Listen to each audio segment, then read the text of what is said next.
Welcome back to TinyBlueGames. My name's of course Csaw or Chris, and today we're talking about Final Fantasy XIV in 2020. Today we are doing another storytime situation. This one's all about Ishgard and the sort of events leading up to the Vault Dungeon, which is super exciting because that means I should be able to do the Vault Dungeon for next weekend. So look forward to that video. I'm looking forward to running it. It will be ran on sort of like live recordings so that you kind of get my real-time reactions. Not a live stream, still a video, but live reactions, if that makes sense.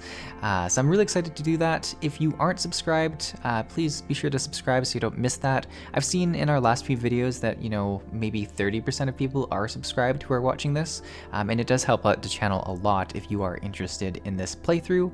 So consider subscribing, consider liking, all that YouTube stuff. I feel like I should say it. But otherwise, let's jump into the actual story today. So we're going to start right where we left off in the last video, which was completing the Aerie. I think it's really nice kind of to cover everything now. You guys kind of have inspired me to keep filming throughout the questing as well and just make these sort of summary videos, so that's kind of what we're going for again. The very first thing we did was to go and confront Mr. Hraesvelgr, because we've learned a few interesting pieces of lore from our encounter with Nidhogg. Number one, we have a new dragon eye, and number two, we learned a bit about the formation and the original sort of knights of Ishgard. So there's a little bit more information that we're playing with, and we want to go ask him, what's the actual truth here? And we do confront him, and we get a vision once again. In this vision, we see that he is actually the person who gave Nidhogg an eye. So he sacrificed one of his eyes. I think he only has two, I don't know, for Nidhogg to have one eye because he lost both eyes in the fight with the original Ishgard soldiers. So that's kind of what happened there, and we return, or his eye kind of floats back weirdly into his head, so he gets his two eyes back, but we did learn that. However, this whole encounter with Hraesvelgr has made it so that he is like super upset with us because we killed his brother, I guess, and then we've like now learned all of his secrets. So our relationship with dragons has never been as bad as it is now, so I'm really interested to see how things continue in terms of the actual dragon story.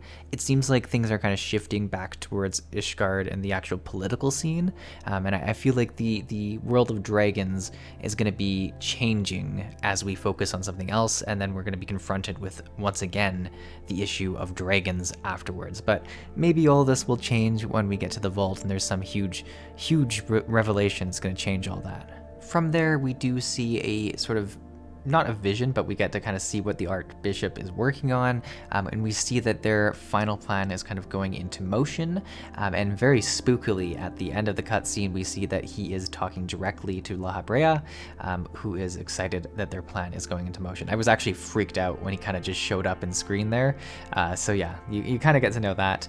We are in fact called back to Ishgard because there is heretics that are attacking the city, which is peculiar because Lady Iceheart has no idea of the attack and is with us. So with her in our company, we go back to the city and we try and diffuse the tension going on between the heretics and the soldiers, which we do pretty easily because they're like, wait, Lady Iceheart's with you guys, and we're talking to her. So that was pretty easy. From there though, she kind of tells the heretics, Nidhogg is dead, this is how things are, please leave.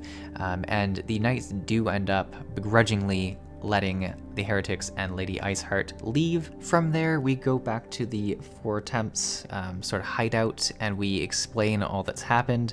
I really appreciate that they kind of just do these weird, like, kind of fade to dark things to sort of suggest that we're explaining everything to all these different NPCs. It's kind of nice because a lot of games don't really just pay attention to that. Like, you kind of go to another NPC and they all of a sudden know everything that's happened to you.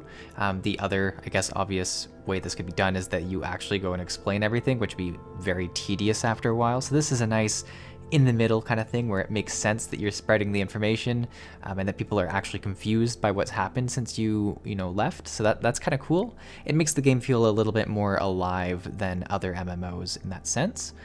From there, though, we do talk to everyone and sort of discuss the new story of Ishgard and how realistically a lot of the city and how it's ran is built on lies, specifically with the highborn and the lowborn, and just how much that actually means to everyone, that there could be a very big uprising if the truth comes out and if this is in fact true.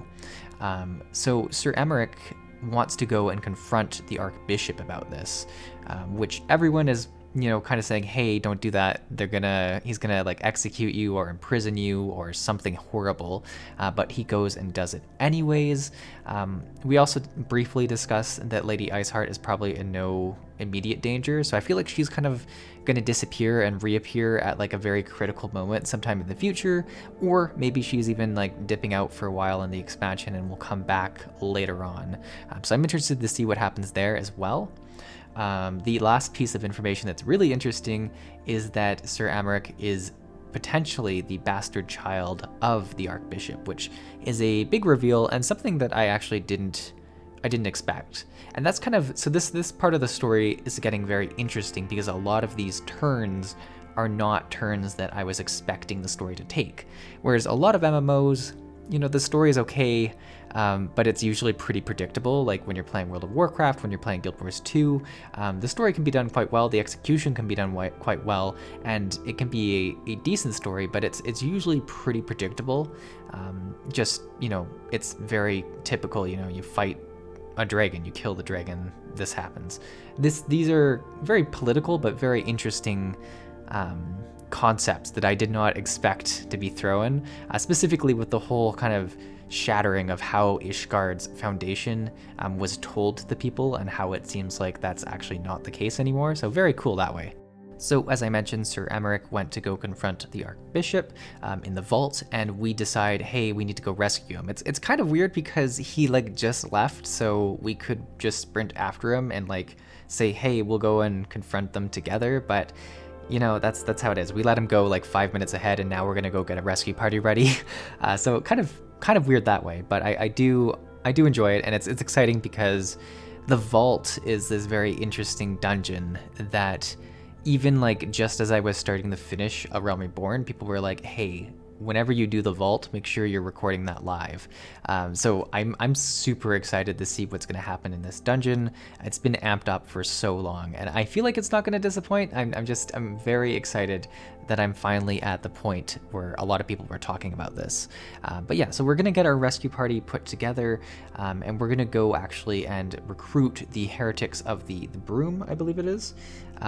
So kind of the lower class people, and we do a lot of really fetch quests. It reminded me a ton of A Realm Reborn. We were going around giving wine to people. We were trying to track down the leader of the heretics, and a lot of this was done at the Forgotten Knight, which is kind of a bar, and a lot of people in the comments were explaining that the knight that decided to go and serve ale instead of being one of the founding knights of Ishgard, this bar is named after him probably, and it's kind of been passed down that way. So it's really cool that I learned all that in our last video, and now I'm doing a whole bunch of quests and kind of going in and out of the Forgotten Knight, which is a very confusing area. You'll see in the background footage that I get lost and like have to climb up and down and all around.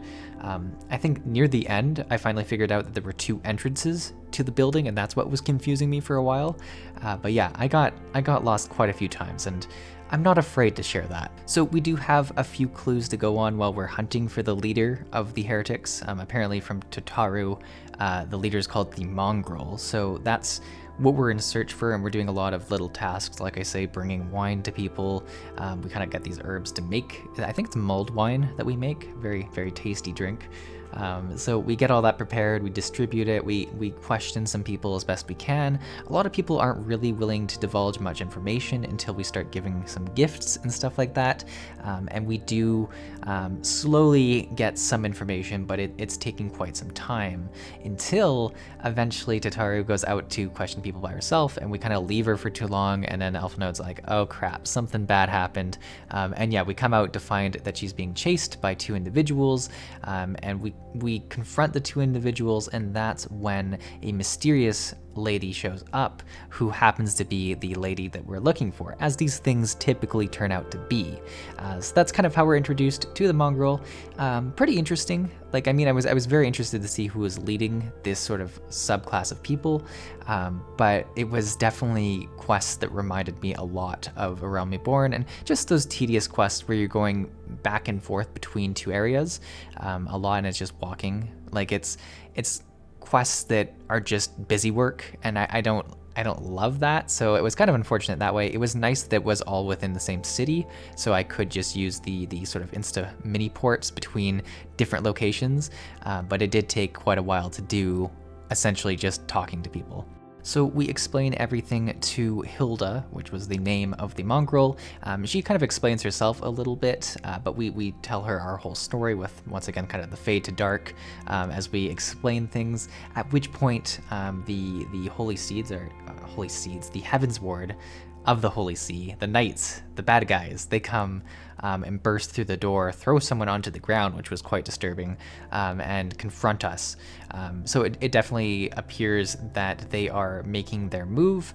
The Hilda, the mongrel, shoots at them, but they have quite the protection, and we do a little bit of a face-off outside. As expected, they kind of vanish at the end without us killing it. What was unexpected is that they like leap onto a building and then do a backflip off the building after just standing still for like the entire fight we were doing with them. I don't know why they didn't choose to use some of these amazing flipping moves throughout the fight, but there you go. I mean, they do some cool attacks, but it seemed like they had a fair bit of energy left for their escape, so that was something. After the fight, we do learn that the Heavensward also attacked the Temple Knights because Emmerich was tossed in prison for his accusations. So it is really a full-fledged war between the two sides now, with the vault being the primary base of the Heavensward, or the Holy See. So we're kind of launching a full frontal attack to their main base, which is pretty big stakes. It's kind of exciting though, and so Hilda decides to help us out, and we have kind of our troop of friends versus the Holy See, and it leads to the vault being unlocked as a dungeon. So very exciting. I really enjoyed the lead up to this. The whole story has really been going quite fast ever since we first entered the Turning Mists. Things have definitely been going at a really quick pace, and I'm very interested to see how it turns out. So as I mentioned, the Vault video should be coming out not this weekend, but the next weekend. If I'm lucky, I might have a video on Sunday covering some of the other in-game events that are going on. There seems to be a ton of events going on right now. I posted the one about the Moonfire Fair, and people were like, oh, you should do this and this and this. And I was like, wow, there's a lot going on, and I'm just here trying to get through Heavensward. But you know, I want to check out all the events because they're usually going to disappear eventually too. So I'll try and get some more videos out. I don't know if there will be one Sunday or if it'll be pushed to the next week weekend as well. But I should be able to get the vault done for the next Saturday video. So do stay tuned for that. I'm really excited to see what happens in the vault. I'm really not sure what to expect. So many people have said, hey, something big is going to happen here. And I don't know what could happen that I'm not expecting. I don't know, like, there's things like Sir Emmerich could betray us, but the game, like, his character doesn't seem like someone who would betray us, and the game's pretty consistent with, well, I was going to say with not having betrayal, then I remembered the whole ARR story, so there could be betrayal. I'm wondering if like Lady Iceheart's going to show up because she conveniently disappeared right before that, so there's definitely room for her to randomly be involved. And then of course there's the whole La Habrea and the Asians angle. You know, is their master plan gonna happen here, or is it going to be sort of like put on the back burner where like a little bit of progress is made, but they're going to continue like just talking and talking in the shadows like throughout the next expansions as well? There's so many questions that are left unanswered and I want to know what's gonna happen. But yeah, hopefully you guys enjoyed this video. Hopefully you enjoyed this format of video still. I do like the idea of kind of summarizing all the content I'm doing instead of sort of just like going from instance to instance, because that does get tiring eventually. If you did enjoy the video, toss it a like, that really does help. And if you are loving the playthrough, consider subscribing because that does help as well. But yeah guys, thanks for watching. I'll see you in the next video.